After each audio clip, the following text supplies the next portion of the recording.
પંચાયત સમાચાર 24 માં આપનું સ્વાગત છે। દાહોદના ગરબાડામાં ભાજપનું શક્તિ પ્રદર્શન। પ્રદેશ અધ્યક્ષ જગદીશ વિશ્વકર્માની ઉપસ્થિતિમાં ભવ્ય વિકાસ સંકલ્પ સભા યોજાઈ। આગામી સ્થાનિક સ્વરાજ્યની ચૂંટણીઓના બુંગલ ફૂંકાઈ ચૂક્યા છે, ત્યારે દાહોદ જિલ્લાના ગરબાડા ખાતે ભારતીય જનતા પાર્ટીએ ભવ્ય વિકાસ સંકલ્પ સભાનું આયોજન કરી પોતાની સંગઠનાત્મક શક્તિનું પ્રભાવી પ્રદર્શન કર્યું હતું। આ રાજકીય મંચ પરથી પાર્ટીએ આદિવાસી પટ્ટામાં પોતાનું જનાધાર વધુ મજબૂત હોવાનો સ્પષ્ટ સંકેત આપ્યો છે, જેમાં ગુજરાત ભાજપના પ્રદેશ અધ્યક્ષ જગદીશ વિશ્વકર્માની વિશેષ ઉપસ્થિતિ અને વિશાળ જનમેદની આકર્ષણનું કેન્દ્ર બની હતી। પ્રદેશ અધ્યક્ષ જગદીશ વિશ્વકર્માના ગરબાડા આગમન ટાણે પાર્ટીના કાર્યકર્તાઓ દ્વારા હેલીપેડથી સભાસ્થળ સુધી એક વિશાળ બાઇક રેલીનું આયોજન કરવામાં આવ્યું હતું।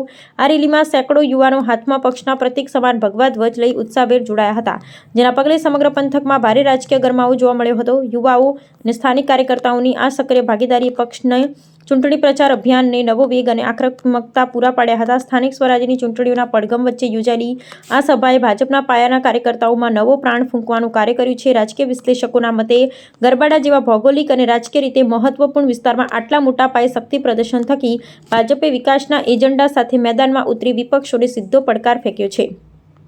આગામી સમયમાં આ વ્યાપક જનસંપર્ક અને વિકાસલક્ષી અભિગમ ચૂંટણીના પરિણામો નક્કી કરવામાં નિર્ણાયક ભૂમિકા ભજવી શકે છે।